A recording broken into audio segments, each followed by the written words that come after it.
తప్పు యొక్క ప్రభావం అనమాట. అది మన లోపల ఏదేస్తే అది మనలాగా అయిపోతూ ఉంటుంది అన్నమాట. మన కణము ఇప్పుడు నేను ఇప్పుడు ఇక్కడ మాట్లాడుతున్నా అంటే కోటాను కోట్ల వాణీలు మాట్లాడుతున్నాయి అన్నమాట. అంతే కదా, మనం ఒక చిన్న సింగిల్ కణం నుంచి ఇలా ఆకారం తీసుకొని వచ్చామంటే మన శరీరంలో ఉన్న కోటాను బిలియన్ బిలియన్ ట్రిలియన్ కణాలు మనమే కదా, మనలాగానే ఆలోచిస్తాయి, మనలాగానే బాధపడతాయి, మనలాగానే ఎవ్రీథింగ్ అన్నమాట. అంటే మనం మాట్లాడుతున్నామంటే కొన్ని కోట్ల వాణి గొంతుకలు మీకు వినపడుతున్నాయి. మీరు వింటున్నారంటే కొన్ని కోట్ల మేడమ్స్ మీరు వింటున్నారు ఇక్కడ. సో మనం అందుకే ఏదైనా పని చేసేటప్పుడు, ఎందుకంటే ఇక్కడ ప్రత్యేకించి మహిళల గురించి ఎందుకు మనం మాట్లాడుకుంటున్నామంటే మహిళ యొక్క స్థానము కుటుంబంలో సెంటర్ పాయింట్, సమాజంలో సెంటర్ పాయింట్, దేశంలో సెంటర్ పాయింట్, ప్రపంచంలో కూడా సెంటర్ పాయింట్. అది సో సెంటర్ పాయింట్ ఎంత సెంటర్లో స్థిరంగా ఉంటే అప్పుడు దాని నుంచి అంత మంచి అవుట్పుట్ వస్తుంది అన్నమాట. కాబట్టి అలాంటి మహిళ తనను తాను మర్చిపోయి, తన గొప్పతనాన్ని తాను మర్చిపోయి కూర్చొని తన లోపలికి అడ్డమైన స్టఫ్ అంతా వేసుకొని ఇంకా పేపర్లు కూడా చదువుతాం.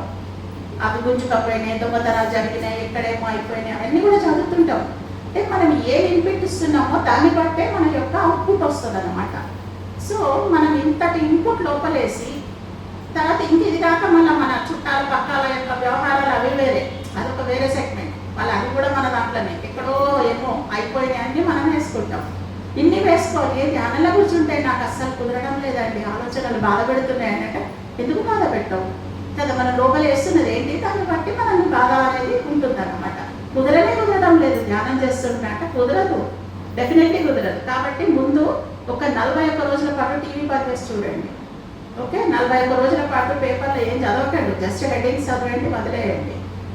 ఇలాంటి పని చేసినప్పుడు నిజంగా ధ్యానంలో కుదురుతుందా లేదా అనేది చూసుకోండి. జస్ట్ ప్రాక్టికల్గా నేను చెప్పేది. సో ఇలాంటి ప్రయోగాలు కొన్ని చెయ్యాలి. తర్వాత ప్రతి ఒక్కరిలో కూడా గుజరాతీ ప్రబంధ ఏం చెప్తుందంటే, గుజరాతీ ప్రబంధ అని మనకు మన ఉన్నాయి కదా పురాణాల లాంటి గుజరాతీ వాళ్ళకు ఒక గొప్ప ప్రబంధం అనేది ఉంటుందన్నమాట. దాంట్లో ఏం చెప్తుందంటే అంటే నరుడు కర్మేసేహి నారాయణ్ బంతా హే, కర్మలు చేస్తేనే నారాయణుడు అవుతాడు. ఈ భూమి మీద మన యొక్క జీవిత ప్రణాళిక యొక్క ఉద్దేశం ఏంటి? మనిషిలాగా పుట్టి దేవుడిలాగా కావడం, నరుడిలాగా పుట్టి నారాయణుడిలాగా కావడం, అంతే కదా. మరి ధ్యానంలోకి వచ్చిన తర్వాత మనం తెలుసుకున్నది అది, మనమే నారాయణుడు మనం తెలుసుకున్నాం కదా. అప్పటి వరకు దేవుడెక్కడా దేవుడెక్కడా దేవుడెక్కడా దేవుళ్ళాడిన మనము పత్రికారి మై డియర్ గాడ్స్ అనగానే అర్థమైంది మనమే దేవుళ్ళలో ఉన్న సంగతి అర్థమైంది. సో అంటే నరుడు నారాయణుడు లాగా కావాలి అంటే కర్మలు చెయ్యాలి. పురుషుడు నారాయణుడు లాగా కావాలంటే కర్మలు చెయ్యాలి. పర్ నారి తూ స్వయం నారాయణి అని చెప్తుంది అనమాట గుజరాతీ ప్రబంధం. పురుషుడు కర్మలు చేస్తేనే నారాయణుడు అవుతాడు, కానీ స్త్రీ నువ్వు స్వయంగా నారాయణివే. నారాయణియే డైరెక్ట్ ఇక్కడ జన్మ తీసుకుంది. మరి అలాంటి నారాయణి ఎందుకు ఇట్లా ఈరోజు టెన్షన్లలో ఉంది? మరి మనము పురాణాలను కూడా చూసుకుంటే, రామాయణం చూసుకుంటే సీతమ్మ వారు ఎప్పుడైనా ఆమె ఏడ్చినట్టు మొహం కనపడుతుందా మనకు? మరి ఆమెకు వచ్చిన కష్టాలు ఎటువంటి కష్టాలు కదా. ఎవరో కిడ్నాప్ చేసి తీసుకుపోయారు, పాపం తెల్లారితే పట్టాభిషేకం అంటే ముందు రోజు కాదు అని క్యాన్సల్ అయిందని తెలిసింది. ఇన్ని అంటే ప్రతిదీ ఆమెకు అడుగడుగునా ఆమె జీవితం అంత ఈజీగా ఏం సాగలేదు. అయినా కానీ ఆమె అద్భుతంగా ఆమె రామాయణంలో రాణించింది అంటే ఆమె ఎప్పుడు కూడా ఆత్మ స్థితిలో ఉండి జీవించింది. మనము మన యొక్క ఆత్మస్థితిని మర్చిపోయాం. నారాయణిలాగా ఈ భూమి మీద పుట్టిన నారి తనలో ఉన్నటువంటి ఆత్మశక్తిని మర్చిపోయింది. నేను కేవలం దేహము, నేను కేవలం మనస్సు అని, నేను మనస్సు దేహంతో జీవిస్తున్నా అన్న సంగతితో ఆమె ఏమైపోయిందంటే ఆ మనస్సు చేసే గారడిలో పడి బ్రతుకుతుంది. కాబట్టి ఈరోజు తన యొక్క గొప్పతనాన్ని మర్చిపోయింది. తన ఆత్మ నుంచి తాను దూరం అయిపోయింది అనమాట. తనలో ఉన్న నారాయణి తత్వం అంటే ఆ యొక్క అమ్మవారి తత్వాన్ని మర్చిపోయింది. కాబట్టి తను ఇప్పుడు బాధపడుతోంది. కానీ మనం ఎప్పుడు కూడా పురాణాలలో ఎక్కడ కూడా బాధపడే దేవతలను చూడలే మనం. చూసినా కానీ అదే ఫేస్ అంతే, ఆ ఫోకసింగ్ అలాగే ఉంటుంది మేడం, వెలిగిపోతూ ఉంటాయి వాళ్ళ ఫేసెస్. ఎందుకు మరి వాళ్ళకి కష్టాలు ఏమంటే మనకంటే ఎక్కువ కష్టాలు ఉన్నాయి కదా. మనల్ని ఎవ్వరు కిడ్నాప్ చేయకపోయినా మనం సూపర్ స్పెషాలిటీ హాస్పిటల్లో చుట్టూ తిరుగుతాం.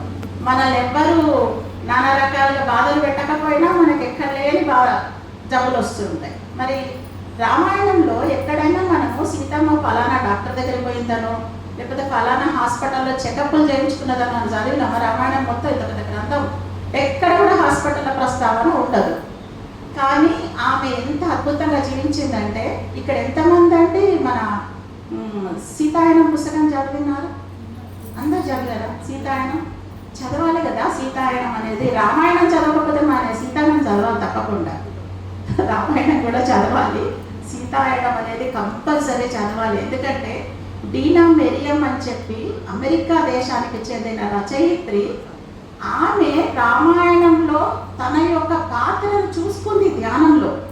తను రామాయణ సమయంలో తాను కూడా సీతమ్మ వారు ఒకనొక చెలికత్తను అన్న సంగతి చూసుకొని ఆమెతోటి తను చేసిన ప్రయాణాన్ని రాసి ఆమె సీతమ్మ యొక్క గొప్పతనాన్ని ఎంత అద్భుతంగా తెలియజేస్తుందంటే, అసలు చిన్నప్పటి నుంచి రామాయణం చదివినప్పుడు సీతమ్మ అంటే కష్టాలకు కాణాచి అని ఎప్పుడు చూసినా మనకు ఆ పాట లవకుశ సినిమాలో అంజలీదేవి చెట్టు పట్టుకొని ఎడవడం ఇంతే ఉంటుంది కదా. అది చూసి బాధ అయ్యేది నాకు నిజంగా. ఏంటబ్బా ఇంత సీతమ్మ వారు మనకి ఏ సందేశం ఇస్తుంది అంటే, మరి కష్టం ఎందుకంటే సీతమ్మ వారు ఎప్పుడు చూసినా దైన్య స్థితిలోనే కనిపించేది కదా అని బాధ అనిపించేది నాకు కూడా. ఎప్పుడైతే నేను సీతాయనం చదివానో నా లోపల నుంచి ఆ ఊడ్స్ అన్నీ హీల్ అయిపోయినాయి అనమాట. అంత బాధ ఉండేది నాకు అదంతా చదువుతూ ఉంటే. సో అలాంటి సీతాయనం ప్రతి ఒక్కరు చదవాలండి. సీతమ్మ వారి యొక్క గొప్పతనం తెలుస్తుంది, తర్వాత అనసూయ మాత యొక్క గొప్పతనం తెలుస్తుంది, అరుంధతి మాత యొక్క గొప్పతనం, అహల్యామాత యొక్క గొప్పతనం, వాళ్ళు ఈ సృష్టిని ఎంత అద్భుతంగా తీర్చిదిద్దారు అన్న సంగతులని తెలుస్తాయి అన్నమాట. కాబట్టి ప్రతి ఒక్కరు సీతాయనాన్ని చదవండి. తర్వాత మీరు దాని గురించి డిస్కషన్స్ చేసుకోండి, అది వెరీ ఇంపార్టెంట్. మనం సీరియల్స్ గురించి కాకుండా సీతాయనం గురించి డిస్కషన్స్ చేసుకోవాలి. అంటే మనం మన గురించి చెప్పట్లేదు నేను ఇక్కడ, బయట ఉన్న సగటు స్త్రీలు వాళ్ళ జీవితాలను ఎట్లా నిర్వీర్యంగా చేసుకుంటున్నారు, అది మనం వాళ్ళని కరెక్షన్ అంటే వాళ్ళకి తెలియచేయాలి అని చెప్తున్నాను. సో సీతాయనం అనేది బుక్ ఒకటి. తర్వాత 1000 Seeds of Joy అని ఒక బుక్ వచ్చింది, 1000 Seeds of Joy.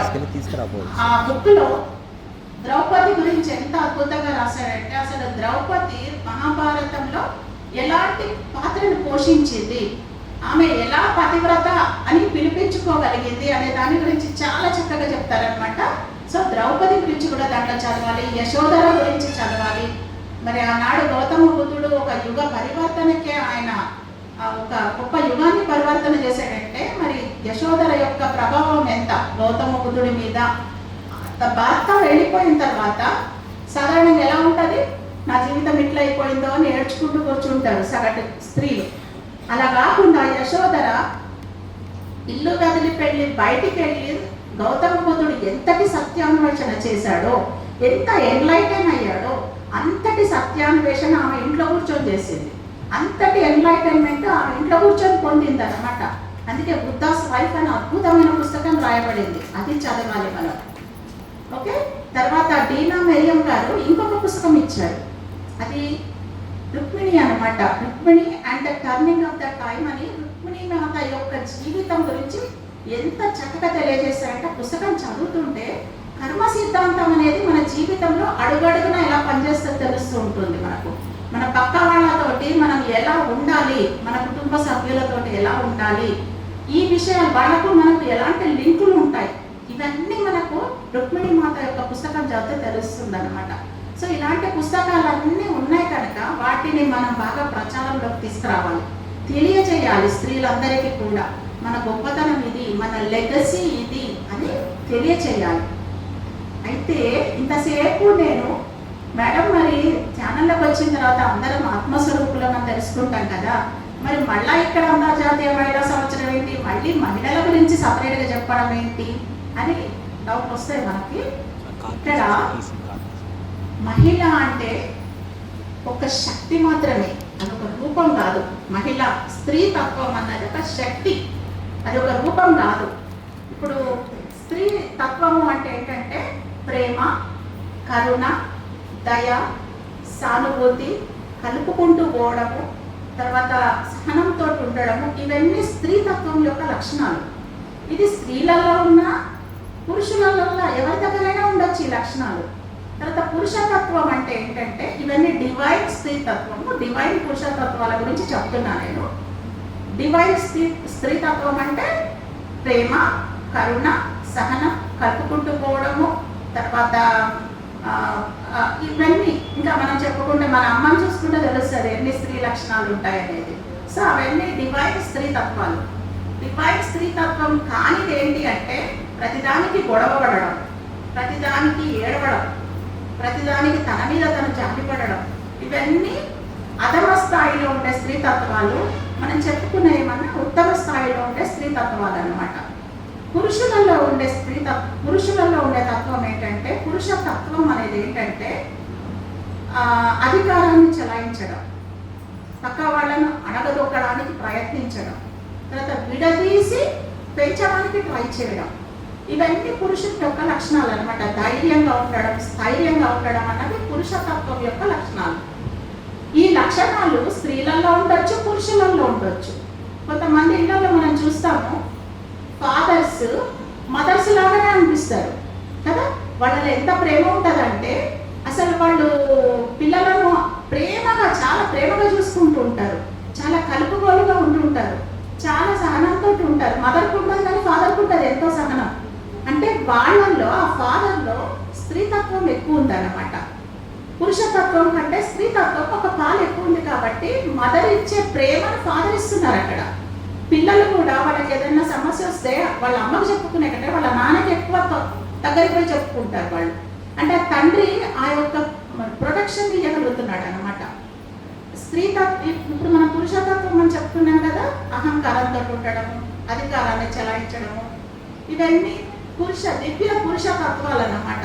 దివ్య పురుషతత్వం అది ఎలా అంటే మరి అధికారం, ఒక్కసారి మనం అధికారాన్ని కూడా ప్రదర్శించాల్సి వస్తుంది, ఒక్కోసారి అహంకారాన్ని కూడా ప్రదర్శించాల్సి వస్తుంది కొన్ని పనులు జరగాలంటే కదా. తర్వాత విడదీసి పెంచాల్సి వస్తుంది. ఇప్పుడు తల్లి ఏమనుకుంటుంది, బిడ్డను తన ఒళ్ళో పెట్టుకొని వీడు నా ఒళ్ళోనే పెరిగి పెద్దోడు అవుతాడు అనుకుంటుంది, వీడు నా కొడుకు డాక్టర్ కావాలి కానీ నా ఒడి మాత్రం వదలద్దు అనుకుంటుంది తల్లి కదా. వాడిని ప్రొటెక్ట్ చేస్తూ ఉంటుంది. తండ్రి ఏం చేస్తాడు, వీడి ఇక్కడి నుంచి తీసుకెళ్ళి హాస్టల్ వేస్తే కానీ వీడు మంచిగా పెద్దగాడు అనుకుంటాడు. అంటే తండ్రికి కొడుకు మీద కక్ష కాదు, వాడు సరి అయిన విధంగా పెరగాలంటే ఇక్కడ నుంచి వాడిని తీసి పక్కకు పెట్టాలి అని ఆలోచిస్తాడు అనమాట. అంటే ఇట్లా విడదీసి పెంచడం అనేది తండ్రి యొక్క లక్షణం అయితే కలిపి పెంచడం అనేది తల్లి యొక్క లక్షణం. అంటే ఇంక్లూజివ్నెస్, ఎక్స్క్లూజివ్నెస్ అంటారు. సో ఇలాంటి స్త్రీతత్వం అయితేనేమి పురుషతత్వము ఒక స్త్రీలోనే ఉండవు, ఒక పురుషుల్లోనే ఉండవు అనుకో. అవి రెండుగా బ్యాలెన్స్ ఉన్నాయనుకోండి, అది అర్ధనారీశ్వరుని తత్వం అవుతుంది అనమాట. అంటే ఒకే స్త్రీలో దివ్య స్త్రీతత్వం పర్ఫెక్ట్గా నేను చెప్పిన లక్షణాలన్నీ దివ్య పురుషతత్వం కూడా ఉండాలి. అదే స్త్రీలో అధికారం చెలాయించగలగాలి, అదే స్త్రీ అహంకారాన్ని కూడా చూపించగలగాలి, అదే స్త్రీ అవసరం అనుకుంటే విడదీసి అయినా సరే పిల్లలను బ్రహ్మంగా పెంచగలగాలన్నమాట. సో ఇలాంటి లక్షణాలు స్త్రీలో 50% దివ్య స్త్రీతత్వము, 50% దివ్య పురుషతత్వము ఉన్నప్పుడు ఆ స్త్రీ యొక్క జన్మ అద్భుతంగా సాగుతూ ఉంటుంది, అర్ధనారీశ్వర తత్వం అవుతుంది అనమాట. అదే పురుషుడిలో కూడా దివ్య స్త్రీతత్వం సగపాలు, దివ్య పురుషతత్వం సగపాలు, రెండు బ్యాలెన్స్డ్గా ఉన్నప్పుడు ఆ పురుషుడు అర్ధనారీశ్వరుడి లాగా సొసైటీలో వెళ్ళగలుగుతాడు అనమాట. అలాంటి పేరెంట్స్ దగ్గర పిల్లలు ఉంటే వాళ్ళ జీవితం ఎట్లుంటుంది అసలు ఒక్కసారి ఊహించుకోండి. అస్సలు ఇంకా బ్రహ్మాండంగా వాళ్ళు మన సొసైటీకి రాముడు, కృష్ణుడు, వివేకానందుడు అలా గొప్పలు వచ్చి చేరిపోతారన్నమాట. సో కనుక ప్రతి ఒక్క స్త్రీ తనలో ఈ లక్షణాలు ఎన్ని ఉన్నాయి. ఒక్క పాలు అట్లా వెళ్ళిపోయింది అనుకోండి, ఒక్క పాలు పురుషతత్వం పడిపోయింది అనుకోండి, ఇంకా అక్కడ అల్లకల్లోలం అయిపోతుంది. ఒక్క పాలు స్త్రీతత్వం పడిపోయినా అల్లకల్లోలం అయిపోతుంటుంది అనమాట. కనుక ఎప్పుడు బ్యాలెన్సింగ్. సో ధ్యానం చేసినప్పుడు ఏమవుతుందంటే మన యొక్క రెండు తత్వాలు బ్యాలెన్సింగ్ వస్తాయన్నమాట. స్త్రీ తత్వము పురుషతత్వము రెండు బ్యాలెన్సింగ్ వస్తాయి. కాబట్టి అంతకుముందు ప్రతిదానికి బస్తీ వేసి అవ్వాలని పోయే వాళ్ళంతా కొంచెం కూర్చొని ఆలోచిస్తారు, అవునా ఇప్పుడు అవసరం మా గొడవ పడడం, ఎందుకు అనవసరం ఎనర్జీ వేస్ట్, సరే పోనీ ఆమెనే కరెక్ట్ అనుకో అని చెప్పి వెళ్ళిపోతారు కదా. అంటే ఇంట్లో గొడవలు తగ్గిపోయాయండి మేము ధ్యానంలోకి వచ్చాక అని అంటే దాని అర్థం ఏంటంటే ఇద్దరిలో కూడా దివ్య పురుష తత్వాలు దివ్య స్త్రీ తత్వాలు బ్యాలెన్స్ అవుతున్నాయి అన్నమాట. కుడి మెదడు ఎడమ మెదడు రెండు కూడా చక్కగా బ్యాలెన్స్ అవుతున్నాయి. లెఫ్ట్ సైడ్ బ్రెయిన్ అనేది లాజికల్ బ్రెయిన్, లాజిక్గా ఆలోచిస్తుంది అనమాట. ఏదైనా మనం ఏదైనా విషయం ఉంటే దాన్ని ఇది మంచి అయితే ఏంటి, చెడైతే ఏంటి, అదేంటి ఇదేంటి అని లెక్కలేసుకుంటూ ఆలోచిస్తుంది. అదే రైట్ సైడ్ బ్రెయిన్ ఏం చేస్తుందంటే క్రియేటివ్గా ఆలోచిస్తుంది. Left side brain right side brain అనేది పురుషతత్వానికి ప్రతీక. లెఫ్ట్ సైడ్ బ్రెయిన్ అనేది పురుషతత్వానికి ప్రతీక, logical brain. Right side brain అనేది స్త్రీ తత్వానికి ప్రతీక, క్రియేటివ్ బ్రెయిన్ అన్నమాట. సో ధ్యానం చేసినప్పుడు ఈ రెండు బ్యాలెన్స్ అవుతాయి మనలో. రెండు బ్యాలెన్స్ కావడం వల్ల ఏదైనా ఒక పాలు ఎక్కువ ఉంటే కూడా అది సబ్సైడ్ అయ్యి రెండు సమానం అవుతాయి అన్నమాట. కనుక ధ్యానుల ఇళ్లల్లో కుటుంబాలలో కొట్లాటలు తక్కువ ఉంటాయి, ఎందుకంటే వాళ్ళల్లో ఆ తత్వాలు సరిచేయబడతాయి అన్నమాట. సో దానికి తోడు టైం ఉండదు గొడవలు పడడానికి. పోయి వచ్చేసరికి అలసిపోతాము, మళ్ళీ ఉంటాము, మళ్ళీ తెల్లారికి ఇంకేదో ప్రోగ్రామ్ వస్తూనే ఉంటుంది కదా.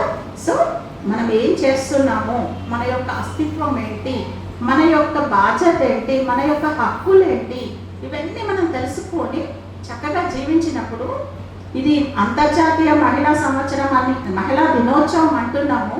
బయట చూస్తే హక్కుల కోసం స్త్రీలు సమాన హక్కుల కోసం పోరాడడం అని వింటున్నాం మనం.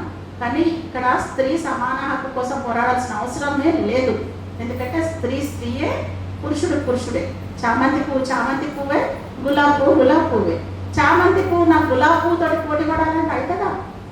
గులాబీ పువ్వు చామంతి పువ్వులా కావాలంటే అవుతుందా? నాకు హక్కులు కావాలి, హక్కులు ఎవరిస్తారు? హక్కు నీ లోపల ఉన్న గొప్పదాన్ని నువ్వు తెచ్చుకుంటే హక్కుల సమస్య ఉండదు అక్కడ కదా. కాబట్టి ఈరోజు ప్రపంచానికి ప్రథమ గురువు ఎవరు అంటే స్త్రీ అంతే కదా. ఈరోజు ప్రపంచంలో ఉన్న వాళ్ళందరికీ మంచి ఫస్ట్ మాట నేర్పించిందే స్త్రీ కదా. సో అలాంటి స్త్రీ ఎవరి కోసం? హక్కుల కోసం పోరాడాలి. కనుక హక్కుల కోసం పోరాటాలు అవన్నీ కూడా వేరే విషయాలు. ఇక్కడ మనం తెలుసుకోవాల్సిందంటే మనకేముంది, దానిని మనం ఎలా చక్కగా దాని నుంచి మన గుడ్నెస్ని ఎలా తెచ్చుకోవాలనేది మనం తెలుసుకోవాలి. కాబట్టి మన యొక్క ధ్యానం ద్వారా ఫస్ట్ మన లోపల తత్వాలను సరి చేసుకోవాలి మనము. అందుకే ప్రతిరోజు ధ్యానం అందుకే చేయమంటారు కదా. ప్రతిరోజు గంటసేపు తప్పకుండా ధ్యానం చేయాలి. మన ఏజ్ ఎంత ఉందో అంత. మనం ఏదో చేసేసామంటే అప్పట్లో, ఇప్పుడు మాత్రం అసలు టైం ఉండడం లేదు అని అంటే కుదరదు. ప్రతిరోజు అన్నం తింటున్నాం కదా, ప్రతిరోజు శ్వాస తీసుకుంటున్నాం కదా, అలాగే ప్రతిరోజు ధ్యానం కంపల్సరీ చేయాల్సిందే. పొద్దున లేపంగానే ఒకసారి ధ్యానం చేయాలి, రాత్రి పడుకునే ముందు ఒకసారి ధ్యానం చేయాలి. ఎందుకంటే రోజంతా చేసే పనులతోటి ఏవేవో ఆలోచనలు ఉంటాయి మనకి. ఆ ఆలోచనలతో అలాగే నిద్రపోయామనుకోండి, రేపు పొద్దున పని మనిషి వస్తుందో రాదో అని ఆలోచిస్తూ పని మనిషి గురించి ఆలోచిస్తూ పడుకుని నిద్రపోయామనుకోండి, కర్మగాలి రాత్రి ప్రాణం పోయిందనుకోండి, వచ్చే జన్మలు ఎక్కడ పుడతాం మళ్ళీ మనం? అట్లా కదనమాట. అందుకోసం పడుకునే ముందు మనం ఏం చేయాలంటే కళ్ళు మూసుకొని ఫస్ట్ మన లోపల ఆలోచనలన్నీ క్లీనప్ చేసేసేయాలి. శూన్య స్థితిలో యోగ నిద్రకు ఉపక్రమించాలి. యోగుల్లాగా నిద్రపోవాలి. మనము మనతోటి మనం కలిసి నిద్రపోవాలి, పని మనిషితోటి కాదు, మనతోటి మనం కలిసి కళ్ళు మూసుకోవాలి అంతే తప్ప. కానీ అంటే మన ఆత్మతోటి కలిసి మనం నిద్రపోయినప్పుడు ధ్యానం చేసి ఆ యోగ నిద్రలోకి మనం వెళ్ళినప్పుడు మన యొక్క సూక్ష్మ శరీరం ఎక్కడెక్కడ తిరుగుతుందో, ఏ లోకాలలో తిరుగుతుందో, ఎక్కడెక్కడి జ్ఞానాన్ని తెస్తుందో పొద్దున్న లేసే వరకు మనకు అర్థమవుతుంది. మన జీవితంలోనే మార్పులు వచ్చేస్తాయి అన్నమాట, మన పనితీరులోనే మార్పులు వస్తాయి. ఎందుకంటే రాత్రి మనం ఎక్కడెక్కడో లోకాలలో మనం ఎంతెంతో జ్ఞానాన్ని సమీకరించుకుంటాం కదా. మన యొక్క శరీరము మనము ధ్యానం చేసి పడుకున్నప్పుడు మన శరీరం చక్కగా మన శరీరంలోంచి బయటకు వచ్చి సూక్ష్మ శరీరము అనేక లోకాలు తిరిగి వస్తూ ఉంటుంది. తిరిగి వస్తుందా తిరిగి రాదా అండి? ధ్యానం చేయకముందు కూడా తిరిగి వచ్చేది మన శరీరం. చిన్నప్పుడు ఎన్నిసార్లు మనం కళలలో అక్కడికి వెళ్ళిపోయాం, ఇక్కడికి వెళ్ళాం, ఎక్కడో చూసి వచ్చామని చెప్తామా లేదా? మరి అలా చెప్పినప్పుడు ఇంట్లో పెద్దవాళ్ళకి చెప్తే వాళ్ళు అయ్యో పిల్లలు దాచుకుంటారని చెప్పి మంత్రాలు వేసి కూర్చోబెట్టేవాళ్ళు మనల్ని. అంటే అది అసలు సూక్ష్మ శరీర ధ్యానం అని తెలియదు మనకి, చెప్పేటోళ్ళు కూడా లేరు కదా. అప్పుడు ధ్యానంలోకి వచ్చిన తర్వాత తెలిసింది, మనం చిన్నప్పుడు చేసింది సూక్ష్మ శరీర ధ్యానము. మనం ఎంతోమంది గొప్ప మాస్టర్లను అప్పుడు కలుసుకున్నాము, మనం ఏ ఏ జన్మలలో ఉన్నటువంటి బంధువులను కూడా కలుసుకున్నాము అన్న సంగతి మనకు ధ్యానంలోకి వచ్చిన తర్వాత తెలిసింది. ధ్యానంలోకి వచ్చిన తర్వాత కూడా లోక్సాంగ్ రాంపా గారి పుస్తకం ఎంతమంది చదివారండి? యూ ఫర్ ఎవర్, మరణం లేని మీరు. ఈ పుస్తకాన్ని చదివితే తెలుస్తుంది అసలు మన సూక్ష్మ శరీరం అనేది ఎంత గొప్పది. ఆ సూక్ష్మ శరీర జ్ఞానం ద్వారా మనం ఎలాంటి జ్ఞానాన్ని సమీకరించుకుంటున్నాము అన్న సంగతి లోక్సాంగ్ రాంపా గారి పుస్తకం చదివితే తెలుస్తుంది అన్నమాట. సో ఇలా మనము ధ్యానం చెయ్యాలి, దాంతోపాటే స్వాధ్యాయం చెయ్యాలి. ధ్యానము, స్వాధ్యాయము, సజ్జన సాంగత్యము, అహింస, ఈ 4 మన యొక్క ధ్యాన జీవితానికి 4 పిల్లర్స్. ఏదైనా బిల్డింగ్ కట్టాలంటే 4 పిల్లర్స్ అయితే కంపల్సరీ కదా. 4 తర్వాత ఇంకా 8, 12 వేస్తారు, కానీ ముందైతే 4 కట్టాలి కదా. ఈ 4 పిల్లర్స్లో ధ్యానం పర్ఫెక్ట్గా ఉండాలి, స్వాధ్యాయం పర్ఫెక్ట్గా ఉండాలి. అంటే బుక్స్ చదవాలి, గ్రంథాలు చదవాలి. ఉపయోగాత్మకత ఎంతమంది చదివారండి కదా? ఎన్ని క్లారిటీలు వస్తాయి మనకు ఆ పుస్తకం చదివితే. అసలు మన యోగానంద పరమహంస గారు చిన్నప్పటి ముకుందుడు 12 ఏళ్ల పిల్లగాడు చేసిన ఆ ప్రయాణం చదువుతుంటే అద్భుతంగా ఉంటుంది. దాంట్లో లాహిరి మహాశైల గురించి, బాబాజీ గురించి చాలా చాలా బాగుంటుంది. అది మన ప్రధానమంత్రి నరేంద్ర మోడీజీ గారికి కూడా ఎంతో ఇష్టమైన పుస్తకం అని చెప్పారు, ఉపయోగాత్మకత. సో కంపల్సరీ ప్రతి ఒక్కరిని చదవాలి దాన్ని. అలా చదువుతూ ఉంటే మనకు ప్రాథమికంగా వచ్చే డౌట్లన్నీ తీరుతుంటాయి అన్నమాట. తర్వాత ఆత్మాయణం అనే పుస్తకం, పీటర్ రిచర్డ్ గారు రాసినటువంటి ఆత్మాయణం అనే పుస్తకం, ఇది కూడా ఎంతమంది చదవారో చెప్పాలి నాకు. సో అది చదివితే మన కుటుంబంలో ఉన్నటువంటి మన కుటుంబ సభ్యుల యొక్క ఆత్మస్థితి ఏంటి మనకు తెలుస్తుంది. మనం ఎందుకు ఈ కుటుంబాలలో ఈ రిలేషన్స్ ఎందుకు తెచ్చుకున్నాము మనం అంటే కదా, మనకు భర్త, భార్య, పిల్లలు, తర్వాత మన దగ్గర కుటుంబ సభ్యులు, క్లోజ్ సర్కిల్ కుటుంబ సభ్యులను మనమే తెచ్చుకున్నాం అనే సంగతి మనకు అర్థమవుతుంది దాంట్లో. అసలు ఒక్కొక్కరు ఆత్మస్థాయిలు, శైశవాత్మ అంటే ఏంటి, బాలాత్మ అంటే ఏంటి, యవనాత్మ అంటే ఏంటి, వృద్ధాత్మ అంటే ఏంటి, మెచ్యూర్డ్ సోల్ అంటే ఏంటి, మన యొక్క ఆత్మస్థితి ఏంటి, పక్క వాళ్ళ ఆత్మస్థితి ఏంటి, ఇవన్నీ తెలిసినప్పుడు కుటుంబాల్లో గొడవలు ఉంటాయి అసలు. ఎందుకంటే అది నేర్చుకునే క్రమంలో స్కూల్లో ఎల్కేజీ, యూకేజీ అంటే primary school, middle school, high school, college, ఇలా ఉన్న స్థాయిలలో పైన యూనివర్సిటీ. ఒక కుటుంబంలో 5 ఉన్నారంటే ప్రైమరీ స్కూల్లో ఒకళ్ళు ఉంటారు, మిడిల్ స్కూల్లో ఒకళ్ళు ఉంటారు, హై స్కూల్లో ఒకళ్ళు ఉంటారు, కాలేజ్లో ఒకళ్ళు ఉంటారు, యూనివర్సిటీలో ఒకళ్ళు ఉంటారు. అలా మనం సెట్ చేసుకుంటాం అన్నమాట ఫ్యామిలీస్ అన్నింటినీ పైలోకాలలోని. ఎందుకు అంటే ఒకళ్ళని చూసి ఒకళ్ళు నేర్చుకుంటూ, ఒకళ్ళని చూసి ఒకళ్ళు పెరగడానికి, అభివృద్ధి చెందడానికి. అందరూ హై స్కూల్, యూనివర్సిటీ వాళ్ళే ఉంటే ఆ ఫ్యామిలీ బోర్ కొట్టేస్తుంది అనమాట కదా. ఒక సినిమాకి పోతే మనకు ఓ విలన్ ఉండాలి, ఒక హీరో ఉండాలి, ఒక హీరోయిన్ ఉండాలి, హీరోయిన్కి చెలికత్తలు, ఇంతమంది ఉంటేనే సినిమా మనకి ఇంట్రెస్టింగ్ ఉంటుంది కదా. సింగిల్ మ్యాన్ సినిమా చూడబోద్దాయి కదా, చూడబుద్ది కాదు. అలాగే ఫ్యామిలీలో అందరూ ఒకటే స్థాయిలో ఉంటే వాళ్ళు ఏం నేర్చుకోలేరు.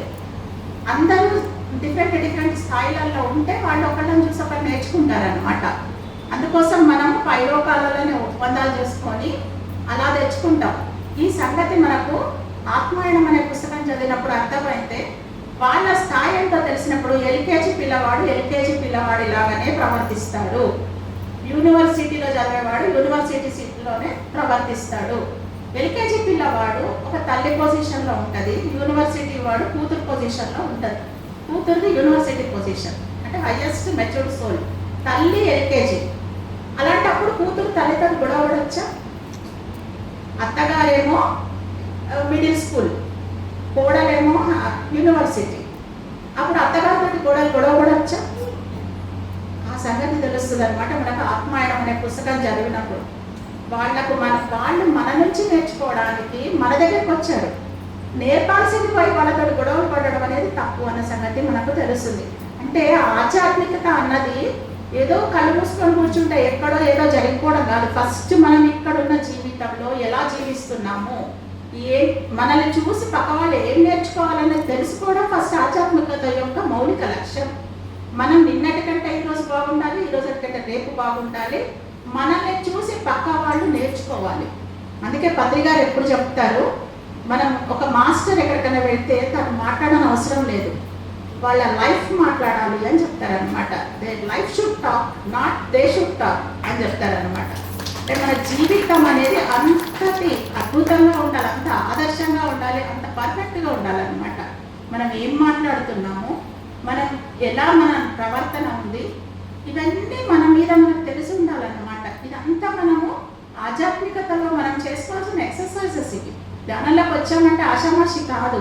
కత్తి సానబెట్టిన కత్తి మీద వచ్చి నిలబడ్డట్టే. అక్కడ ఏ మాత్రం తేడా వచ్చినా మనకే తెగుతుంది ముందు కాలు. కనుక చాలా కేర్ఫుల్గా ఉండాలన్నమాట. ధ్యానంలోకి వచ్చాము, ఇంకేదో వెళ్ళిపోతున్నాం గ్రూప్లలో పడి అంటే కానే కాదు అసలు. అక్కడ ఇంకా పర్ఫెక్ట్గా సంసారంలో ఉండాలి, ఇంకా పర్ఫెక్ట్గా కుటుంబాన్ని చూసుకోవాలి, ఇంకా పర్ఫెక్ట్గా పిల్లలను సాక్కోవాలి, ఇంకా పర్ఫెక్ట్గా వంటలు సరిగ్గా చెయ్యాలి, ఇంకా పర్ఫెక్ట్గా బంధుమిత్రులతో కూడా ఉండాలి కదా. ధ్యానం చేసామంటే మేము అసలు ఫంక్షన్లకే పోవడం లేదంటారు చాలామంది. చాలా తప్పది, పోవాలి. మన ఫంక్షన్లకు పోయినప్పుడు మనల్ని చూస్తే వాళ్ళకి ధ్యానం చేయబుద్ధి కావాలి. ఇదివరకు ఫంక్షన్లకు పోయినప్పుడు అందరూ కూర్చొని ముచ్చట్లు పెట్టేవాళ్ళు, ఇప్పుడు అవి బంద్ అయిపోతాయి కదా. చక్కగా మనల్ని చూస్తే వీళ్ళు చూడు ధ్యానం చేసిన తర్వాత వీళ్ళు చక్కగా ఎంత బాగున్నారు, మనం కూడా చేయాలో కాదు వాళ్ళకి అనిపించాలన్నమాట. అందుకు మనం తప్పకుండా ఫంక్షన్స్కి పోవాలి. సో మన యొక్క స్థితిని మనం మెరుగుపరచుకోవడానికే ధ్యానం తప్ప, ధ్యానం చేయడం వల్ల మనకి కొమ్ములు రావు, లేకపోతే మనకేమో వచ్చేయవన్నమాట. సమస్యలు అట్లనే ఉంటాయి, సమస్యలు ఏమి పోవు కదా. జీవితంలో వచ్చే సమస్యలు అట్లనే ఉంటాయి, ప్రతి ఒక్కటి అట్లనే ఉంటుంది. కానీ ఇది వరకు మనము ఆ సమస్యలను ఓటుతో పోయేదాన్ని గొడ్డలతో చేసుకునే వాళ్ళము. ఇప్పుడు గొడ్డలతో పోయే సమస్యలు కూడా ఓటుతోటి వెళ్ళిపోతాయి అన్నమాట మనకి. అంటే మన యొక్క అవుట్లుక్ పెరుగుతుంది కదా, ఆ సమస్యల పట్ల మన యొక్క ఫోకసింగ్ అనేది మారిపోతుంది అన్నమాట. ఇదివరకు భయంతో వాటిని రిసీవ్ చేసుకునే వాళ్ళము, ఇప్పుడు దానిని అవగాహనతో రిసీవ్ చేసుకుంటాం. ఓకే ఇది ఎందుకు వచ్చింది కదా ఈ ప్రాబ్లము, ఓకే దీన్ని ఇట్లా సాల్వ్ చేద్దాం, దీన్ని అవసరం అనుకుంటే దీన్ని టచ్ చేద్దాం, అవసరం లేకపోతే వదిలేద్దాం. అది కూడా తెలుసుకోండి, సమస్యలు వదిలేస్తేనే సాల్వ్ అవుతాయి. కొన్ని సమస్యలు మనం ఏం చేస్తామో వదిలేసే వాటిని పట్టుకుంటాము, పట్టుకోవాల్సిన వాటిని వదిలేస్తాం అనమాట. కనుక ఇక్కడ మనము ఏది వదిలేయాలి, ఏది పట్టుకోవాలి, దేనికి ఎంత టైంను స్పెండ్ చేయాలన్న సంగతి తెలుస్తూ ఉంటుంది. తర్వాత సమస్యలు అనేవి అవేవి ఒక వీటిలాగా రావు, మనమే సమస్యలు, మనమే సొల్యూషన్స్. మనుషులే సమస్యలు, మనుషులే సొల్యూషన్స్. ఈ సంగతి మనం తెలుసు మనకు బాగా. ఎందుకంటే కొంతమంది అక్కడ అబ్బాయి వచ్చిండ్రు వీళ్ళని అనిపిస్తుంది, అంటే అక్కడ వేరే ఏదో సమస్య రాదు, వాళ్ళే పెద్ద సమస్య. తర్వాత కొంతమంది వచ్చారనుకోండి 10 సార్లు లాంటి వాళ్ళు రాగానే ఏదో ఒక క్లారిటీ వచ్చేస్తుంది మనకు. అన్ని అంటే ఒక ఈజీనెస్ వస్తుంది అనమాట మనకు. అంటే పరిమళ మాస్టర్స్ ఎవరైనా సరే అక్కడ ఏదన్నా ఒక ప్రాబ్లం ఉన్నదంటే వీళ్ళు రాగానే చెప్తారే, ఏంటి దీనికోసం అనవసరంగా టైం వేస్ట్ చేస్తున్నావు, ఏం కాదు నువ్వు నడువు షకారాలి నడువు అని పట్టుకెళ్ళిపోతుంది. ఇంకా అక్కడ ఏముండదు ఆ సమస్య అక్కడ కదా. సో ఏ దానికి ఎంత ఎనర్జీని స్పెండ్ చేయాలి అని మనకు అర్థమవుతుంది అనమాట. ఇక్కడ అంతా ఎనర్జీ డైనమిక్సే. డబ్బులు ఉంటేనే మనం హ్యాపీగా ఉంటాము, ఆస్తులు ఉంటేనే హ్యాపీగా ఉంటామని లేదు భూమి మీద. ఎనర్జీ ఉంటే హ్యాపీగా ఉంటాం, ఎనర్జీ లేకపోతే ఏడ్చుకుంటూ ఉంటాం అన్నమాట. కాబట్టి ఆ ఎనర్జీని మనం ధ్యానం ద్వారా తెచ్చుకుంటాము, స్వాధ్యాయం ద్వారా తెచ్చుకుంటాము, సజ్జన సాంగత్యం ద్వారా కూడా మనకు ఎనర్జీస్ వస్తాయి. ఎలా వస్తాయంటే సజ్జనులు అంటే ఎవరు, మంచివాళ్ళు కాదు, సత్యంతో కూడి ఎవరు ప్రయాణం చేస్తున్నారో వాళ్ళే సజ్జనులు. నేను ఆత్మస్వరూపాన్ని అని తెలుసుకుని ఆ ఆత్మస్వరూపాలనే అవగాహనతోటి బ్రతికే వాళ్ళు సజ్జనులు, సత్యంతో కూడి ప్రయాణం చేసేవాళ్ళు. అర్థమైందండి? అంటే మనకు తెలుస్తుంది మన పిరమిడ్ కుటుంబంలో అందరం కలిసామంటే ఎవరెవరి ధ్యానానుభవాలను వాళ్ళని చేసి చెప్పుకుంటాం. ఇప్పుడు నేను ధ్యానంలోకి వచ్చిన తర్వాత 40 days నేను ధ్యానంలో ఉన్న తర్వాత, అంతకుముందు నాకు గత 2 సంవత్సరాల నుంచి 2004లో నేను ధ్యానంలోకి వచ్చాను. 2004 కంటే ముందు నేను 2 సంవత్సరాలు చాలా సివియర్ హెల్త్ ఇష్యూస్ తోటి బాధపడి ఆల్మోస్ట్ బెడ్ రిడన్ అయిపోయాను అన్నమాట. అసలు చూసి చుట్టాలు ఎవరైనా వచ్చి చూసి ఏమన్నా అంటే బ్లాక్ మ్యాజిక్ ఏమన్నా జరిగిందేమో నా మీద అన్నంత భయంకరంగా అయిపోయినా అన్నమాట. హాస్పిటల్ తిరగని హాస్పిటల్ లేదు, డాక్టర్లు వేలకు వేల మందులు ఆ రోజుల్లోనే వాడేదాన్ని. అలాంటిది మెడిటేషన్లోకి వచ్చిన తర్వాత 40 days ఆఫ్ మెడిటేషన్ విత్ స్వాధ్యాయం అండి. నేను బుక్స్ చదవడం నాకు ఇష్టం కాబట్టి 40 రోజులలో పుస్తకాలను చదివేసిన నేను అన్ని రోజు 1-2 పుస్తకాలు కంపల్సరీ చదివేదాన్ని. ఆ పుస్తకాన్ని చదువుకుంటూ కూడా కాసేపు చదివేదాన్ని, కాసేపు మెడిటేషన్ చేయదాన్ని, రాత్రి తెల్లవారు చదివేదాన్ని అనమాట. అంతకుముందు బెడ్ మీద పడుకొని ఏంట్రా దేవుడా నా పరిస్థితి ఇట్లా అయిపోయింది, అందరికేమో ఈజీ క్వశ్చన్ పేపర్ వస్తుంది, నాకేది ఇట్లా టఫ్ క్వశ్చన్ పేపర్ వచ్చిందని ఎప్పుడు బాధపడేదాన్ని. అలాంటి నాకు ధ్యానంలోకి వచ్చిన తర్వాత ప్రతిరోజు ధ్యానము ప్లస్ పుస్తకాలు చదివేదాన్ని. సరే ధ్యానంలోకి రాగానే ఇమ్మీడియట్గా మనం నాన్ వెజిటేరియన్ నుంచి వెజిటేరియన్ కన్వర్ట్ అవుతాం. డే 1 మేము డిసైడ్ చేసేసుకున్నాం ఫ్యామిలీ అంతా కాబట్టి అది ఓకే. తర్వాత పిరమిడ్ ఉండేది మాకు, అదే అంటే ఒక పిరమిడ్ తెచ్చినాం, ఇంట్లో పెట్టుకున్నాము. సో ఈ 4 ఏళ్ళండి, ఒక పైసా అంతకుముందు 1000 ఖర్చు పెట్టాం. కానీ ధ్యానంలోకి వచ్చిన తర్వాత మేము ఖర్చు పెట్టిందల్లా 2000 రూపాయలు పిరమిడ్కి ఖర్చు అయింది. తర్వాత పుస్తకాలు మళ్ళీ అక్కడ సెంటర్ నుంచి తెచ్చుకునేదాన్ని కాబట్టి దానికేం ఖర్చు కాలేదు. పైగా అంతకు ముందు నాన్ వెజిటేరియన్కి 100 ఖర్చు అయ్యేది, అదంతా మిగిలిపోయింది. మందుల ఖర్చు అంతకంటే మిగిలిపోయింది. సో అంటే 1 రూపాయి ఖర్చు లేకుండా రోజు ధ్యానం ఇది 41 days చేసిన తర్వాత అసలు నా ఒక్కొక్క ప్రాబ్లం సాల్వ్ అయ్యి 41 days అయిన తర్వాత మళ్ళీ డాక్టర్ దగ్గరికి పోయి చెకప్ చేయించుకొని అన్ని టెస్ట్లు చేయించుకున్నా. స్కానింగ్ అన్ని ఎవ్రీథింగ్, ఎక్స్రేలతో సహా స్కానింగ్లు అన్ని. డాక్టర్ అంతకుముందు పోయినప్పుడల్లా 10,000 రూపాయలు చేసేది అనమాట టెస్ట్లు. అవన్నీ మళ్ళీ చేయించుకున్న తర్వాత ఎవ్రీథింగ్ నార్మల్ అని రిపోర్ట్ వచ్చింది. అసలు ఆ రిపోర్ట్ నా కళ్ళతో చూసి నేనే ఆశ్చర్యపోయాను అనమాట. డాక్టర్ కూడా ఆశ్చర్యపోయింది, ఏంటి ఇట్లా ఇంకా వేరే డాక్టర్ దగ్గర ట్రీట్మెంట్ తీసుకుంటారా అంటే, కాదండి నేను మీ ట్రీట్మెంట్ కూడా ఆపేశాను, ఎందుకంటే వాళ్ళు చెప్తున్నారు ధ్యానం వల్ల ఆరోగ్యాలు బాగుపడతాయని. సరే ఎలాగో డెత్ ఎంట్రన్స్ వరకు పోయినా నేను, అంతవరకు పోయిన దాన్ని ఇంకా ఏముంటుంది, మనం అయితే చచ్చిపోతాం అంతే కదా. అయితే ఇందులో అనేసి మందులు కూడా మానేసిన అనమాట.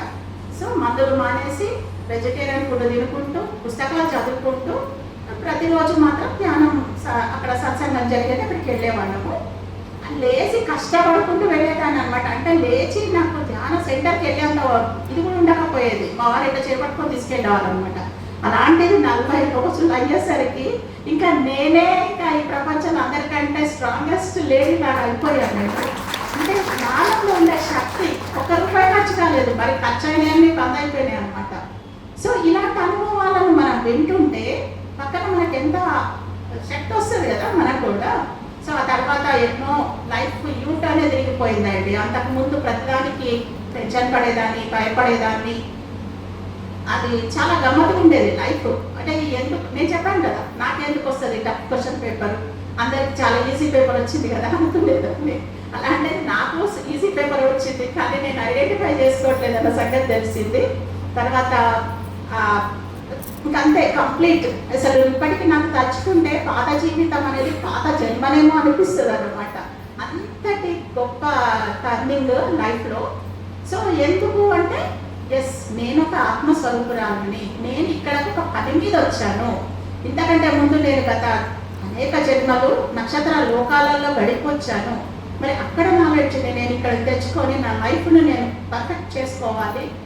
నేను ఇక్కడికి భూమి మీదకి ఆనందాన్ని పంచడానికి వచ్చాను, అంతే కదా. మన అందరం ఇక్కడ ఆనందాన్ని పంచడానికి వచ్చామా, లేకపోతే మన పెయిన్ఫుల్ వైబ్రేషన్స్ పంచడానికి వచ్చామా కదా. ఆనందం ఎప్పుడు వస్తుంది, మన స్వస్థితిని మనం తెలుసుకున్నప్పుడు మనకు ఆనందం వస్తుంది అనమాట. పత్రికారు ఎప్పుడైనా బాధపడడం చూసామా మనం, ఎందుకంటే పత్రికారు ఎప్పుడు తన ఓన్ స్థితిలో ఉంటారు, స్వస్థితిలో ఉంటారు. కాబట్టి పత్రికారు ఎప్పుడు ఆనందంగానే ఉండేవారు. ఇప్పుడు మన రాముడిది, సీతమ్మ వారి ఏమైనా ఫోటోలు చూస్తే దాంట్లో ఎక్కడన్నా ఏడ్చుకుంటున్న దేవుడి బొమ్మలు ఉంటాయా మనకు? ఉండవు కదా. ఎందుకంటే వాళ్ళ స్వస్థితిలో ఉంటారు ఎప్పుడు. మనం ధ్యానంలోకి వచ్చిన తర్వాత మనం మన స్వస్థితి ఏంటో తెలుసుకున్నాం. నేను అనేక నక్షత్ర లోకాల నుంచి ఇక్కడికి వచ్చిన విజిటర్స్ ఏడుస్తారా? మనం ఎందుకు పోతాము? ఎక్కడన్నా కలకత్తానో డేరాడునో పోతాం అనుకుంటాం. పోయి అక్కడ మంచిగా మంచి కొండలలో ఎంజాయ్ చేద్దాం అనుకోతామా, లేకపోతే అక్కడ ఉన్న సూపర్ స్పెషాలిటీలో హాస్పిటల్లో జాయిన్ అవుదాం అనుకోతామా? మనం కాదు కదా. మనం అక్కడ ఎంజాయ్మెంట్ కోసం పోతాము. మన జాయ్ఫుల్నెస్ని అక్కడ పంచొస్తాం, మన ఎనర్జీస్ని అక్కడ పంచి అక్కడ ఎనర్జీస్ని మనం తీసుకొని ఎనర్జీ ఎక్స్చేంజ్ చేసుకొని వస్తాం. తిరిగి వచ్చినాక మళ్ళీ 10 మందికి చెప్తాం, ఒక సూపర్ ఉన్నది అబ్బా ప్లేస్, మీరు కూడా పోయిరండి అని చెప్తాం. అంతేగాని పోయి అక్కడ ముతిపలు రాలగొట్టుకొని అక్కడ హాస్పిటల్లో జాయిన్ అయ్యి అక్కడ ట్రీట్మెంట్ తీసుకొని వచ్చి ఇంకెవ్వరు పోకండి అసలు అది పరమ దరిద్రం కాశ్మీర్ అంటే అని చెప్తామా ఎవరికైనా? అది అద్భుతం, భూతల స్వర్గం అది కాశ్మీర్ అంటే. మనం అంటే చెప్తే మనల్ని పిచ్చోళ్ళు అంటారు వాళ్ళు. అలాగా మనం జీవితం ఎలా ఉండాలంటే, మళ్ళీ మనం ఇక్కడ నుంచి పైకి వెళ్ళిన తర్వాత అక్కడ మన పూర్వీకులు ఉంటారు, మనకు వెల్కమ్ చెప్పడానికి రెడీగా ఉంటారు.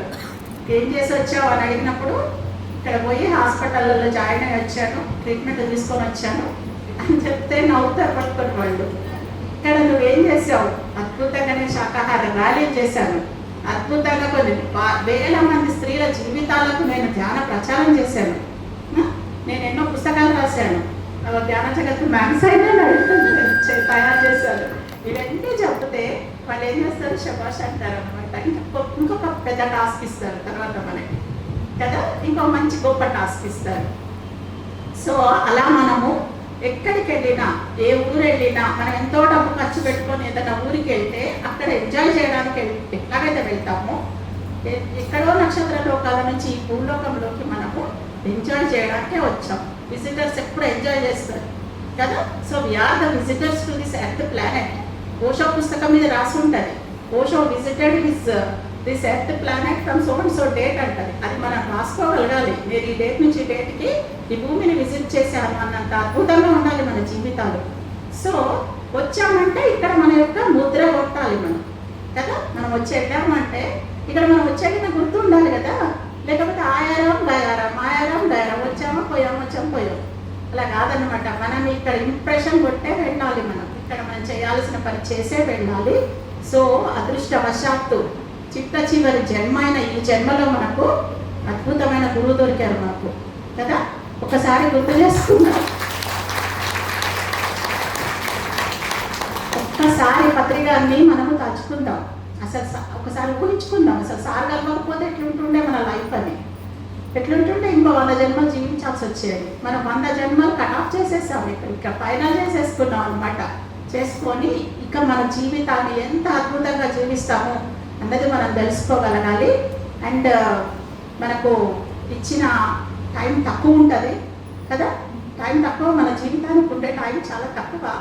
ఆ తక్కువ టైంలో మనం ఏం చెయ్యాలి అనేది మనము ప్రతి క్షణం మనకు విలువైందే కాబట్టి నిదానంగా నిబ్బరంగా చక్కగా పనులు చేసుకుంటూ సజ్జన సాంగత్యం అనేది వెరీ ఇంపార్టెంట్ అని తెలుసుకోవాలి.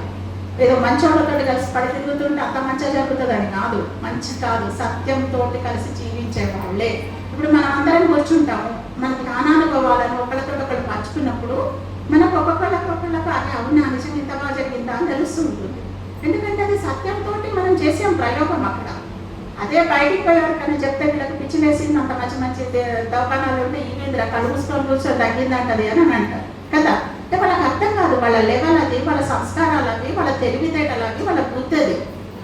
మన బుద్ధి హైలీ ఎలివేటెడ్ బుద్ధి, మన సంస్కారం అనేది గత అనేక జన్మల నుంచి వస్తుంది. అందుకే మన సంస్కార బలంతో మనం ఒక గొప్ప గురువును పట్టుకున్నాం ఇక్కడ, ఒక గొప్ప గురువుతోటి కలిసి జీవిస్తున్నాం. ఏదో ఆయన చెప్పిందంతా వినేసి తిరగడం లేదు, మనం దాని మీద ప్రయోగాలు చేస్తున్నాం కదా. సాధారణంగా గురువు అంటే ఆ గురువు వెంట పడి తిరుగుతుంటారు గుంపులు, వాళ్ళు ఏం చేస్తున్నారో అర్థం కాదు, గురువు ఏం చెప్తారు దానికి తల ఒప్పుకుంటూ. కానీ మన పత్రికారు అట్లా కాదు, మనం తలుపుతున్నామంటే 4 తిడుతుండే పట్టుకొని సారు. ఎందుకంటే సార్ చెప్పేవాళ్ళు, నేను ఒక శాస్త్రజ్ఞుడిని, నేను ఒక సైంటిస్టుని, నేను గురువుని కాదు, మీకు మీ శ్వాసే మీ గురువు అని చెప్పారు. ఎవరు చెప్తారంటే అంత గొప్పగా ఏ గురువు చెప్తారు అట్లా? చుట్టూ 100 మంది జనాలు చేరారంటే ఇంకా అసలు వీళ్ళనంతా గొర్రెలను చేసి ఏదైనా చేసుకోవచ్చు అనుకుంటారు ఏ గురువు అయినా. అలాంటి పత్రికారు మనల్ని కూడా, మీరు కూడా ప్రయోగాలు చేయండి, నేను చెప్పింది ఏది మీరు గుట్టిగా నమ్మొద్దు అని చెప్పారు కదా. సో మనము ఏ చిన్న విషయం తెలుసుకున్నా ప్రయోగం చెయ్యాలి, మాట మీద ధ్యాస. తెలుసుకున్నాం చెయ్యాలి ప్రయోగం. ఈరోజు 25 మాటలే మాట్లాడతాను, ఈరోజు 50 మాటలే మాట్లాడతాను, లెక్క పెట్టుకొని అంతగానే కట్ చేసేసేయాలి. అలా కొన్ని ప్రయోగాలు చెయ్యాలి మనం. ఆ 25లో కూడా ఏవి ఇంపార్టెంట్ ఏవి అన్ఇంపార్టెంట్ ఒక బుక్ మీద రాసుకోవాలి మనం. సో ఇట్లా మన మీద మనం ప్రయోగాలు చేసుకోవాలి. తర్వాత లా ఆఫ్ అట్రాక్షన్, సృష్టి యొక్క ఆకర్షణ సిద్ధాంతం అనేది ఒకటి ఉంది, దాని మీద ప్రయోగం చేయాలి. ఇలా ఆకర్షణ సిద్ధాంతం తోటి మనం ఏం చెయ్యొచ్చు అనేది మనం ఒక చిన్న చిన్న ప్రయోగాలు చేసుకోవాలి. మనకు కావాల్సింది అంటే ఏకంగా నేను దేశానికి ప్రధానమంత్రిని అయిపోతా అనేది కాదు. మొదలు చిన్న చిన్న ప్రయోగాలు చేసి తర్వాత పెద్ద ప్రయోగాలు చేయొచ్చు. చిన్నవి ఇంట్లో కావాల్సిన వాటితోటి ప్రయోగాలు చేయాలి. అలా చక్కగా ప్రయోగాలు చేస్తున్నప్పుడు ఒక ఆకర్షణ సిద్ధాంతం మీద మనం ప్రయోగం చేస్తున్నప్పుడు మనలో ఎంతటి సహనం ఉండాలి తెలుస్తుంది. మనలో మన మనసు చేసే గారడీని పట్టించుకోకుండా మనం అనుకున్న విషయం మీద ఎంత స్టికాన్ అయి ఉండాలనే తెలుస్తుంది. స్థిరత్వం అంటే ఏంటి తెలుస్తుంది కదా. మనం ఒక సంకల్పం చేసుకుంటే వెంటనే వికల్పాలు వస్తాయి పక్క నుంచి, ఏమవుతుంది అదేం కాదులే అని చెప్పి. కానీ మనం ఆ సంకల్పం మీదనే ఖచ్చితంగా నిలబడి ఉండగలిగేటువంటి శక్తి మనకు రావాలంటే ఖచ్చితంగా మనము లా ఆఫ్ అట్రాక్షన్ మీద ప్రయోగాలు చేయాల్సిందే మనం. ఓకే అండి. సో ఇలాంటివన్నీ మనం తెలుసుకుంటూ వాటి ప్రకారంగా మనం జీవిస్తూ ఉన్నప్పుడు మన లోపల ఆ యొక్క 4 పిల్లర్ల స్తంభాలతోటి మనం ఏదైతే బిల్డింగ్ కట్టుకున్నామో మన ధ్యాన జీవితము, ఆధ్యాత్మిక జీవితం అనేది పర్ఫెక్ట్గా ఉంటుంది అనమాట. దీంట్లో స్వాధ్యాయం లేకపోతే ఆ పిల్లర్ వీక్ అయిపోతుంది, క్రాక్స్ వచ్చేస్తాయి. అలా వచ్చి రావడం వల్ల ఏమవుతుందంటే గంటలంటలు ధ్యానం చేస్తుంటే ఎనర్జీ వస్తుంది. ఆ ఎనర్జీ ఏం చేసుకోవాలో తెలియక దానిని అనవసరంగా వేరే వేరే వాటిలో ఖర్చు అవుతుంటుంది అనమాట. ఇంకేవో ప్రయోగాలు ఎవరో చేయిస్తుంటే ఇంకేదో ఉంటాయి కదా, రకరకాల నడుస్తున్నాయి కదా అన్నీ. మీరు అది చేయండి ఇది అవుతుంది, ఇది చేయండి అది అవుతుంది అన్నప్పుడు ఈ ఎనర్జీని తీసుకుపోయి అక్కడ ఖర్చు పెడుతుంటాం, రాంగ్ వే వెళ్ళిపోతుంది అనమాట. ఇప్పుడు మన ఒక పెద్ద డ్యామ్ ఉంది, డ్యామ్లో వాటర్ అంతా నిండిపోయి ఆ వాటర్ ఎనర్జీ ఆ గేట్ తిరగకపోతే ఏమంటుంది, డ్యామ్ను బదలు కొట్టేస్తారు కదా. అలా కొట్టకుండా ఏం చేస్తారు, గేట్లు తెరిచి వాటిని పంట పొలాల వైపు పండిస్తుంటారు. సో మనం కూడా మన ఎనర్జీని ఛానలింగ్ చేయాలన్నమాట. దాన్ని కరెక్ట్ వేగా మనము మళ్ళించుకోవాలి. ఇప్పుడు మనం చేసే శాకాహార ర్యాలీలు అయితేనేమి, జ్ఞాన ప్రచారం అయితేనేమి, ఇదంతా ఎనర్జీని మనం కరెక్ట్గా పంట పొలాల వైపు మళ్ళిస్తున్నట్టు అనమాట. సో ఇవన్నీ ఈ ఎనర్జీని ఇలా మనం ఏం చెయ్యాలి అని తెలుసుకోవాలంటే మనకు జ్ఞానం ఉండాలి. జ్ఞానం లేని ఎనర్జీ వేస్ట్, మనకు డేంజరస్ అవుతుంది, వేస్ట్ కూడా కాదు. ఎనర్జీ లేని జ్ఞానం వేస్ట్ అయిపోతుంది. కాబట్టి జ్ఞానము ధ్యాన శక్తి రెండు మనకు వెరీ వెరీ ఇంపార్టెంట్. కాబట్టి పుస్తకాలు తప్పకుండా చదవండి దయచేసి మీరందరూ కూడా. మరి మన ధ్యాన జగత్ అనేది స్వాధ్యాయంలో నంబర్ 1 పుస్తకం అని సార్ కూడా చెప్పారు ఇందాక. పత్రిజీ యొక్క మానస పుత్రిక ఎంతో ఇష్టంతో 2001లో పత్రిగారి యొక్క 2000 సంవత్సరం 2000 సంవత్సరంలో దీనిని స్టార్ట్ చేశారు. స్టార్ట్ చేసినప్పుడు కొన్ని వందల మందే ఉండేవాళ్ళు, దానికి 10ల సంఖ్యలోనే చందాదారులు ఉండేవాళ్ళు. ఇప్పుడు 1000 సంఖ్యలో చందాదారులు అయ్యారు, ఎంతోమంది చదువుతున్నారు. ఆ పుస్తకం మనకు ప్రపంచమంతా వెళ్తుంది, డిజిటల్గా మనం తీసుకెళ్తున్నాం ఇప్పుడు. సో సార్ మనము బ్యానర్ తీసుకొచ్చాం సార్. 25 years రజతోత్సవ సంబరాలు ఈ సంవత్సరం అంతా ధ్యాన జగత్తు మ్యాగజైన్ పత్రిజీ సందేశాలను అయితేనేమి, మరి ఎంతోమంది గురువుల యొక్క జీవిత చరిత్రలను, తర్వాత అనువాద వ్యాసాలను, ఎక్కడెక్కడో మనకు ప్రపంచంలో ఎన్నో దేశాలలో ఎంతోమంది ఎన్నో రకాల ప్రయోగాలు చేస్తున్నారు. సో అటువంటి ప్రయోగాల యొక్క సారాంశాలన్నింటినీ తెలుగులోకి అనువదించి మనం అందిస్తున్నాము. సో ఇలాంటి మన స్వాధ్యాయంలో భాగంగా పుస్తకాలు చదవాలి. అయితే స్వాధ్యాయంలో ముఖ్యంగా మనం చేయాల్సింది ఏంటంటే, ఒక స్త్రీ చేయాల్సింది ఏంటంటే 3 bedroom 4 bedroom అంటే 3 BHK 2 BHK అని మనం ఇంట్లో ఉంటుంటాం కదా. సో 2 BHK అంటే 2 B అంటే బెడ్రూమ్, H అంటే హాల్, K అంటే కిచెన్. లైబ్రరీ ఎక్కడ ఉంది కదా.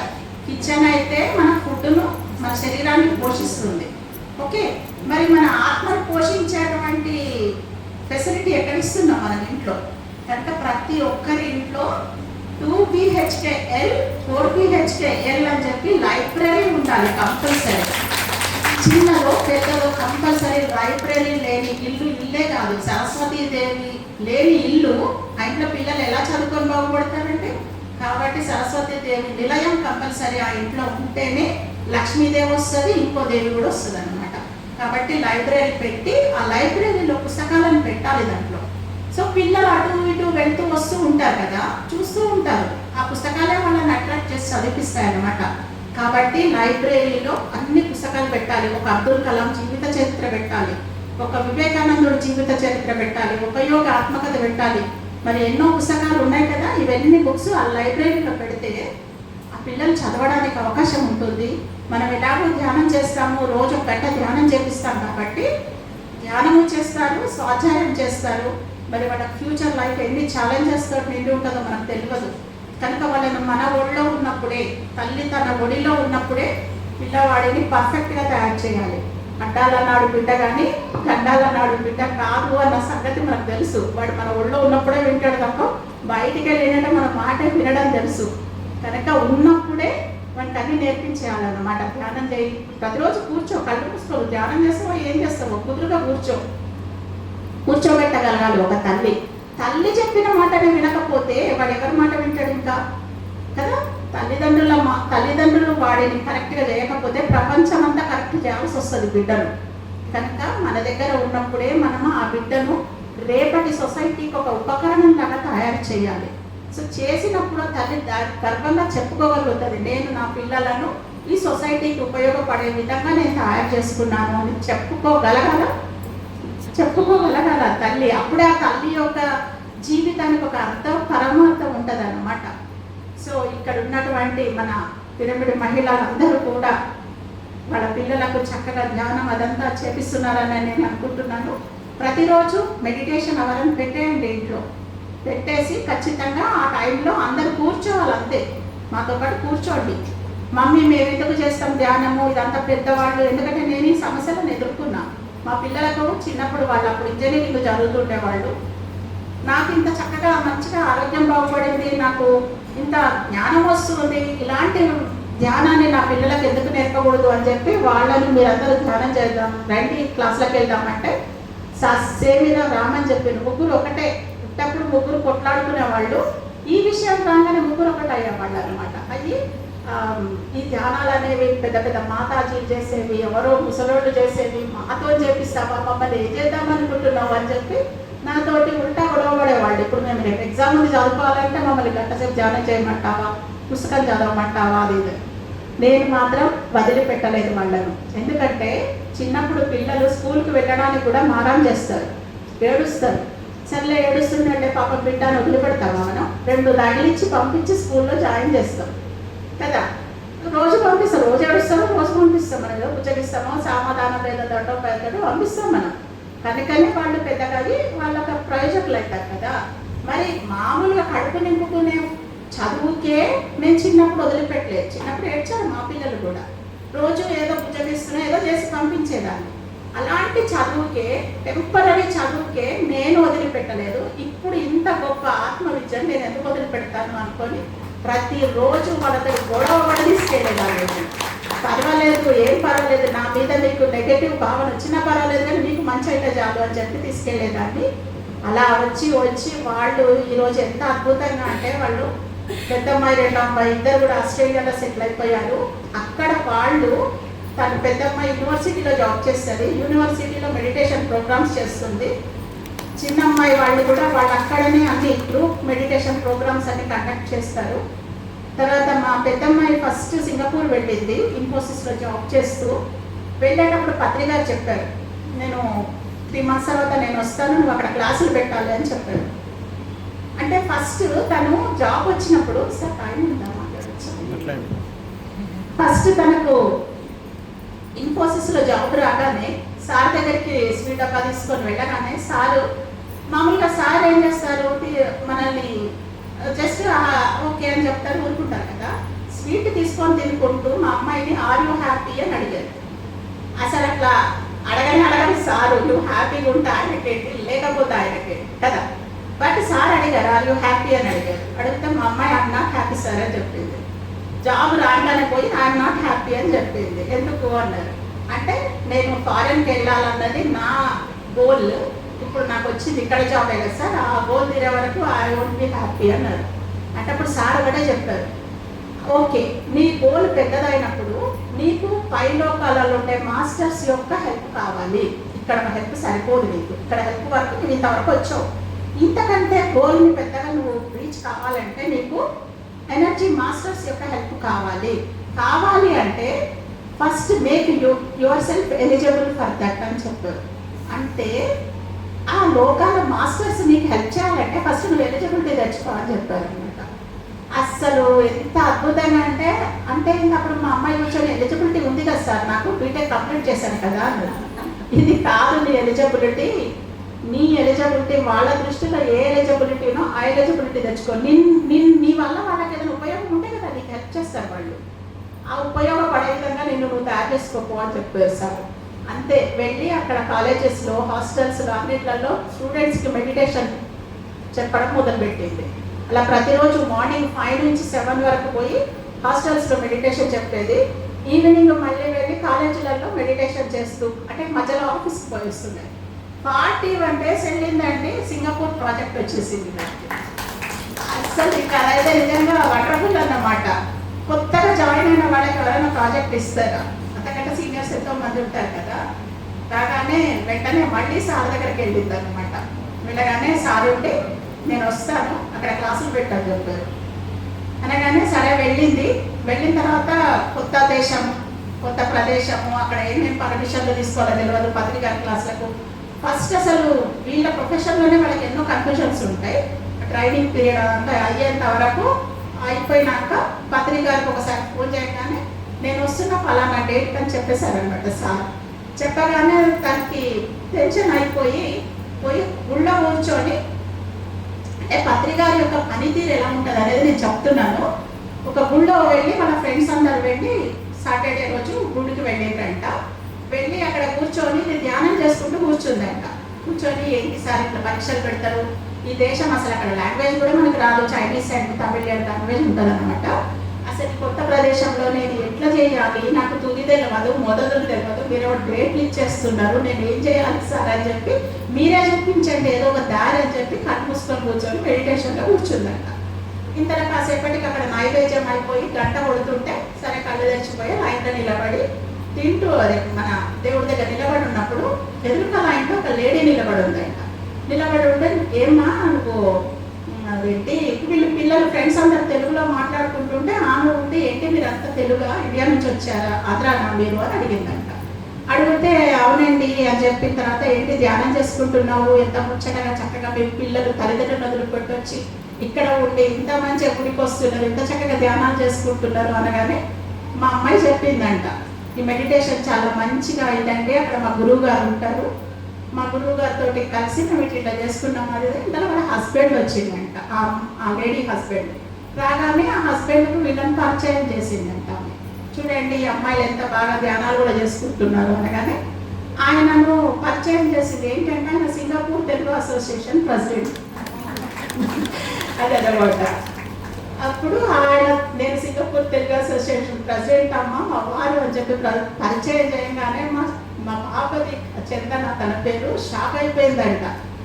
అయిపోయి వెంటనే అంకుల్ ఇట్లా మా గురువు గారు వస్తారు, ఇట్లా ప్రోగ్రామ్ అరేంజ్ చేయాలంటే ఏం చేయాలి, ప్రొసీజర్ ఏంటి, ఎంత ఖర్చు అవుతుంది అని అడిగినప్పుడు ఏం అక్కర్లేదు, మాది హాల్ ఉంది, ఏసీ హాల్ ఉంది, ఏం ఖర్చు పెట్టక్కర్లేదు, నువ్వు ఇమీడియట్గా మీ గురువు గారికి ఫోన్ చేసి కలిపి నేను మాట్లాడతా అని చెప్పేసి ఆయన మాట్లాడి పత్రికారి డేట్లన్నీ ఫిక్స్ చేసేసి పత్రికారు ఉండడానికి హోటల్ రూమ్లన్నీ బుక్ చేసేసి ఎవ్రీథింగ్ వీళ్ళకు ఒక్క పైసా ఖర్చు కాకుండా మొత్తం అరేంజ్మెంట్ చేసేసి.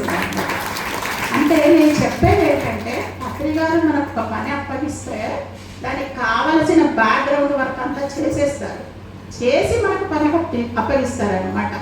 మనం ఎస్ అంటే చాలు మన జన్మలు ధన్యమైపోతాయి అక్కడ. ఆ తర్వాత సార్ రావడము ఒక 200 మందితోటి సింగపూర్లో 200 మందితోటి క్లాస్ చేయడం అంటే మామూలు విషయం కాదు. ఆ తర్వాత ఆయన ఎవరైతే సింగపూర్ ప్రెసిడెంట్ ఉన్నారో అసోసియేషన్ ప్రెసిడెంట్ ఆయన చెప్పారంట, మలేషియాలో ఉన్నటువంటి తెలుగు అసోసియేషన్ ప్రెసిడెంట్ కూడా నా ఫ్రెండే, సెక్రటరీ నా ఫ్రెండే, వారిని కూడా కలిస్తే అక్కడ కూడా క్లాసులు చెప్పొచ్చు సార్, ఎలాగో మీరు సింగపూర్ వస్తారు కదా అన్నారంట. అనగానే వెంటనే సార్ మా పాపతోటి నువ్వు ముందు మలేషియా పోయి అక్కడ జ్ఞాన ప్రచారం చేయకపో చెప్పారండి. అప్పుడు తన ఏజ్ ఎంత 21 years. మా పాప ఏజ్ జస్ట్ ఇంజనీరింగ్ పాస్ అనమాట. అప్పుడు తను మళ్ళీ మలేషియా వీసా చేసుకొని అన్నీ చేసుకొని వాళ్ళకి ఫోన్లు చేసుకొని అక్కడికి వెళ్ళిన తర్వాత వాళ్ళు ఎయిర్పోర్ట్కి వచ్చి తీసుకుపోయి వాళ్ళ ఇంట్లో ఉంచి, అది ఒక పౌర్ణమి రోజు అనమాట.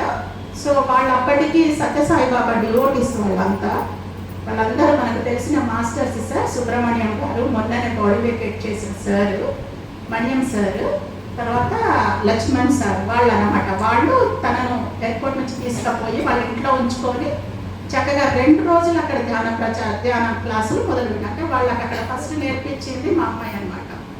సో అలాగా వాళ్ళు ఈరోజు మలేషియాలో ఒక అద్భుతమైన పిరమిడ్ కట్టడం జరిగింది, అద్భుతమైన క్లాసులు అలా జరిగిందనమాట. తర్వాత సార్ వచ్చాక మలేషియా అంతా కూడా వెళ్ళొచ్చారంటే సార్ వచ్చే లోపల మా పాపను 3 సార్లు వెళ్ళి అక్కడ చేసి రమ్మన్నారనమాట.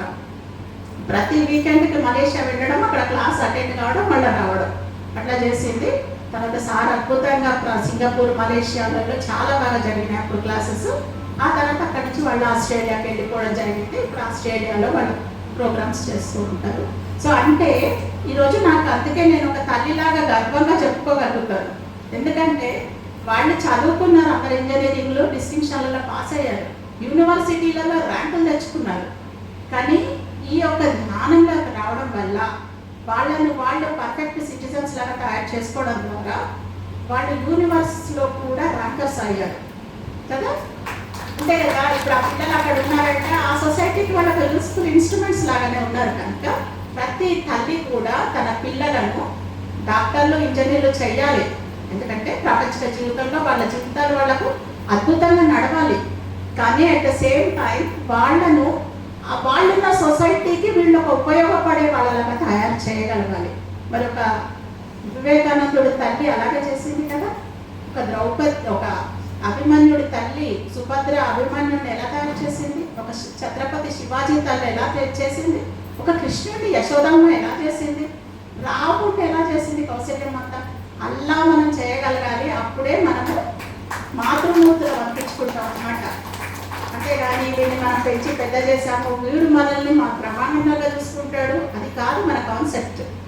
మనల్ని మనం చూసుకోగలుగుతాం. వాళ్ళని ఈ సొసైటీకి ఉపయోగపడే విధంగా తయారు చేయడానికే మనం ఈ భూమి మీదకి వచ్చాము, తల్లులలాగా వచ్చాము. చెయ్యాలి, చేసేంత వరకు మనకు మోక్షం ఉండదు అన్న సంగతి తెలుసుకోవాలి.